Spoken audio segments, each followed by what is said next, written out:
College के canteen में शाम का वक्त था। 5 दोस्त अगले ट्रिप की बातें कर रहे थे। यार इस बार कहीं अलग चलते हैं, गोवा हर बार बोरिंग हो गया है। मयूर चुपचाप मोबाइल देखते हुए बोला, एक जगह है जहाँ लोग दिन में भी पूरे आराम से नहीं घूमते। सबकी नजर उस पर गई। कहाँ? मयूर ने सिर उठाया। दुमास बीच। एक पल की खामोशी। सूरत वाला दुमास? हाँ, मेरे गांव के पास है। कुशल की आंखों में चमक आ गई। अच्छा, वही हॉन्टेड बीच जिसके बारे में रील्स आती रहती है। मयूर हल्का सा मुस्कुराया, पर उसकी आंखें गंभीर थी। रील्स से पहले मैंने उसकी कहानी अपने गांव के बुजुर्गों से सुनी थी। मयूर ने कुर्सी पीछे खिसकाई। मेरी दादी कहा करती थी, जो कोई तमाने रात्रे दुमा सामाम नामा थी बोलवे तो पाचाला पारी ने जोसो नहीं। मतलब दुमास में रात को अगर कोई नाम लेकर बुलाए तो पीछे मुड़कर मत देखना। ये सब अफवाहें होंगी। हो सकती हैं, पर मेरे गांव में मछुआरे सूरज ढलने के बाद उस तरफ नाव नहीं ले जाते। नील अब तक चुप था।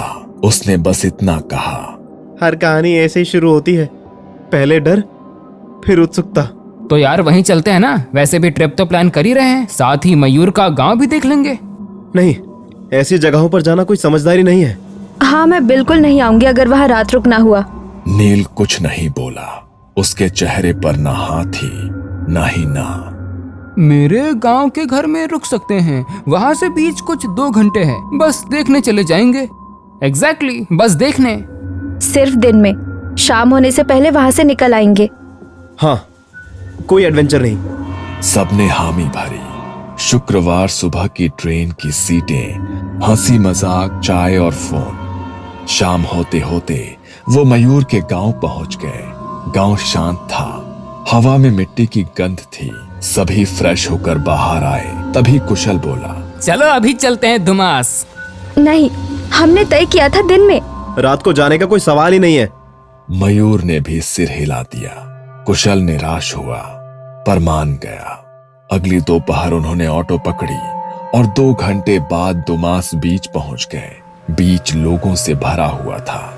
लोग पानी में खेल रहे थे तो कहीं बच्चे बीच पर खेल रहे थे। कुछ बच्चे गुब्बारे लेकर दौड़ रहे थे। भाई यहाँ तो कार्निवल चल रहा है। तभी रिया ने जमीन की तरफ देखा। रेत इतनी काली क्यों है? नील ने पैर से रेत उड़ाई। ये रेत इतनी लूज है जैसे नीचे गड्ढा हो। कुशल ने मयूर की तरफ देखा। भाई सच बता, बीच पर इतनी काली मिट्टी कैसे? मयूर ने समुद्र की तरफ देखा। लोग कहते हैं यहाँ सैकड़ों सालों तक शमशान था। अहीनो इतिहासा अंधकर्मयाचे। सब चुप। राख मिट्टी में मिल गई। कुछ लोग ये भी कहते हैं कई अधजली लाशें यहीं दफन की जाती थीं। काली रेत पर लहरें जोर से टकराई। सफेद झाग और भी डरावना लग रहा था। सरकार ने बाद में शमशान दूसरी जगह शिफ्ट किया ताकि लोग समंदर के किनारे आ सकें। पर डर अब भी यही है। दिन में दुमास साधारण लगता है, पर कुछ जगहें अपना अतीत कभी पूरी तरह छोड़ती नहीं। दोपहर ढलने लगी थी। समुद्र की हवा अब ठंडी नहीं, भारी लगने लगी थी। अच्छा, एक बात नोट की तुम लोगों ने? सब रुक गए। पीछे तक लोग ही लोग हैं, पर यहाँ से आगे कोई भी नहीं। सच में जहां वो खड़े थे वहां से आगे बीच पूरा खाली था। तभी रेत पर झुका हुआ एक आदमी दिखाई दिया। फटी शर्ट, हाथ में बोरी, प्लास्टिक की बोतलें उठाता हुआ धीरे धीरे उनकी तरफ आ रहा था। मयूर, इसी से पूछते हैं। वो आदमी पास आया। उसकी आंखें थकी हुई थी और आवाज में अजीब ठंडापन। भाई, हावे अही में कोई के में नथी आवा तुम। घानी बड़ी जागे छे અને पानी स्वच्छ छे। कराना कहे भागे छे। सबने उसकी तरफ देखा। ज्याम मरता दे होने दफाना ववमम अव्याहता। हवा जैसे रुक गई। आ स्मशान ग्रह नोए भाग छे ज्या फक्त राख ज नथी पण मृतदेहो पण माटी मां भली जाए छे। रिया का चेहरा सफेद पड़ गया। नील ने बिना बोले कदम पीछे खींच लिया। आ रेती नीचे घणा लोको सुई रहा छे, તેથી જ લોકો અહીં આવે છે। इतना कहकर वो आदमी आगे बढ़ गया। आरव ने चुपचाप अपनी खाली बोतल उसके हाथ में पकड़ा दी। कुछ पल तक कोई कुछ नहीं बोला। तभी कुशल की नजर दूर गई। वो देखो। दूर रेत के पार एक पुरानी सी छत दिखाई दे रही थी, जैसे कभी कोई इमारत रही हो। चल वहां चलते हैं। नहीं, और आगे नहीं। शाम होने वाली है, अंधेरा हुआ तो यहाँ से निकलना मुश्किल होगा। कुशल ने घड़ी देखी। अरे अभी 4 ही तो बजे हैं, 1 घंटे में वापस आ जाएंगे। 6 से पहले बाहर निकल जाएंगे। और पीछे लोग भी दिख रहे हैं। रिया, मैं बचपन से इसके बारे में सुनता तो आया हूँ, लेकिन आज पहली बार आया हूँ। वो रुक कर बोला, प्लीज थोड़ी देर के लिए चलते हैं ना। हवा जोर से चली, लहरें ज्यादा तेज लगने लगी। जैसे जैसे वो आगे बढ़ते गए, पीछे का शोर धीरे धीरे गायब होता गया। रिया की चाल धीमी हो गई। मैं आगे नहीं आऊंगी। सब रुक गए। मुझे ठीक नहीं लग रहा। मैं पीछे जाकर तुम्हारा इंतजार करती हूँ, तुम लोग जाकर आओ। आरव ने उसकी तरफ देखा और बिना कुछ कहे उसके साथ रुक गया। मैं भी रिया के साथ वापस जा रहा हूँ। हम तुम लोगों का इंतजार करते हैं। नील, कुशल और मयूर तीनों आगे बढ़ गए। थोड़ी ही देर में वो उस जगह पहुंच गए। वो घर नहीं था, बस उसका ढांचा था। गिरी हुई दीवारें, टूटी छत, चारों तरफ मलबा। नील ने पीछे देखा। दूर दूर तक कोई इंसान नहीं, न बच्चे, न चाट वाले, न आवाजें। यार पीछे पूरा बीच खाली दिख रहा है। कुशल हंस पड़ा। अरे डरपोक, अभी सूरज ढला भी नहीं है। मयूर ने पुरानी सी जंग लगी नेम प्लेट के पास खड़े होकर फोटो खींचना शुरू कर दिया।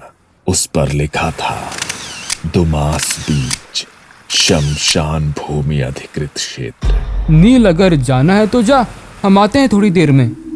नील ने एक बार समुंदर की तरफ देखा। मैं रिया और आरव के पास जा रहा हूँ, तुम लोग भी जल्दी वापस आओ। वो पीछे मुड़ा और तेज कदमों से वापस चल पड़ा। कुछ दूर जाकर नील ने आवाज लगाई, रिया, आरव। उधर मयूर और कुशल जूते उतार चुके थे। चल आजा, पानी में चलते हैं। सारे दोस्त अब 3 अलग अलग दिशाओं में थे। बीच के बाहर नील, रिया और आरव तीनों चुपचाप खड़े थे। शाम ढलने लगी थी। सूरज लाल होकर समुद्र में उतर रहा था और एक एक करके सारे लोग बीच से बाहर निकलने लगे थे। चाट वाले अपने ठेले समेट रहे थे। ऑटो वाले आवाज लगा रहे थे, चलो चलो, आखिरी ऑटो। पर मयूर और कुशल अब तक नहीं आए थे। नील बार बार पीछे देख रहा था। यार अब काफी देर हो गई है, सब लोग निकल चुके हैं। आरव ने भी मोबाइल देखा। 6 बजे हैं, इन्होंने कहा था 6 बजे से पहले निकलेंगे। नील ने आरव की तरफ देखा। चल भाई, अंदर जाकर देख लेते हैं। रिया ने तुरंत दोनों को रोक लिया। नहीं, अभी नहीं, शायद आ ही रहे हो। हम यही इंतजार करते हैं, प्लीज तुम अंदर मत जाओ। नील और आरव रुक गए। तीनों के बीच एक अजीब सी बेचैनी थी। ऐसी बेचैनी जिसमें कोई वजह समझ नहीं आती, बस डर लगता है। वहां मयूर और कुशल को पानी में वक्त का एहसास ही नहीं हुआ। जब दोनों बाहर आए तो आसमान का रंग बदल चुका था। हल्का अंधेरा उतरने लगा था। कुशल ने कपड़े पहने और चारों तरफ देखने लगा। अरे इतनी जल्दी शाम हो गई। मयूर ने भी इधर उधर देखा। यार रास्ता किधर है? दोनों ने अंदाजे से चलना शुरू किया, पर जितना चलते गए उतना ही बीच खत्म होने का नाम ही नहीं ले रहा था। रेत, हवा और अंधेरा, बस यही था। धीरे धीरे पूरा अंधेरा छा गया। दोनों ने मोबाइल की टॉर्च ऑन की। गीले कपड़ों में ठंडी हवा लगने लगी। दांत बजने लगे। चारों तरफ बस समुंदर की आवाज और अंधेरा। नील, रिया, आरव। कोई जवाब नहीं। मयूर ने नील को फोन लगाया और कुशल ने आरव को। कहाँ हो तुम लोग? हम बाहर खड़े हैं, सब लोग कब का निकल गए हैं। हम चलते रहे पर रास्ता नहीं मिला। लग रहा है जैसे गोल गोल घूम रहे हैं। इतने में कॉल कट गई। कुशल ने मोबाइल देखा, बैटरी डेड। मयूर के फोन में 1% बैटरी बची थी। दोनों थक कर वहीं रुक गए और एक दूसरे का हाथ पकड़ लिया। तभी हवा के बीच एक आवाज आई, कुशल। बहुत प्यारी, बहुत मुलायम आवाज। थोड़ी देर में फिर से, कुशल। कभी समुंदर की तरफ से, कभी पीछे से, कभी सामने से। दोनों की रूह कांप गई। तभी मयूर के दिमाग में एक ख्याल आया, शायद हमारे दोस्त ढूंढने आए हों। दोनों आवाज की दिशा में भागने लगे। तभी दूसरी तरफ से आवाज आई, मयूर, तुम आइम सुम करे रियो छे। दोनों वहीं रुक गए और पीछे मुड़े। मयूर का चेहरा सफेद पड़ गया। ये तो मेरी दादी जैसी आवाज है। कुशल ने डरते हुए पूछा, तेरी दादी? मयूर ने धीरे से कहा, 8 साल पहले वो खेत से वापस नहीं लौटी थी। लोगों ने बहुत ढूंढा पर कभी नहीं मिली। कुशल का डर अब काबू से बाहर था। डर से पैंट गीली हो चुकी थी। भाई मुझे यहाँ से निकलना है यार, मुझे मरना नहीं है। तभी हवा में जलती लकड़ी की बदबू फैल गई। उन्होंने पीछे देखा, दूर से धुआं उठ रहा था। वो उल्टे दिशा में भागे कि अचानक पैरों के नीचे पानी आया। दोनों चौंक गए। हम पानी में कैसे आ गए? वो फिर उल्टी दिशा में भागे और फिर रुक गए। उन्हें सामने सफेद कपड़ों में चलता हुआ साया दिखने लगा। दोनों डर के मारे नीचे बैठ गए। आज तो खत्म हो गए भाई। उसने फोन देखा। रात के 12 बजे थे और तभी फोन ऑफ हो गया। अचानक कुत्तों के रोने की आवाज आने लगी और 10-12 कुत्ते भौंकते हुए उनके पास आए और उन्हें घेर लिया। कुशल बेल्ट उतार कर घुमाने लगा। मयूर उन पर मिट्टी फेंकने लगा। वो दोनों चीखे और धीरे धीरे पीछे हटने लगे। तभी मयूर को गीली मिट्टी मिली। उसने गीली मिट्टी फेंकी। दोनों लड़खड़ाकर फिसले और सामने देखा तो कुत्ते गायब हो चुके थे। फिर वही लकड़ी जलने की बदबू आने लगी। दूर से कुछ लोगों की आवाज आने लगी, राम नाम सत्य है, राम नाम सत्य है। किसी की अंतिम यात्रा जा रही थी। दोनों उठे और उम्मीद में उनकी ओर चलने लगे। तभी वो सब लोग जलती लकड़ियां लेकर उनकी तरफ दौड़े।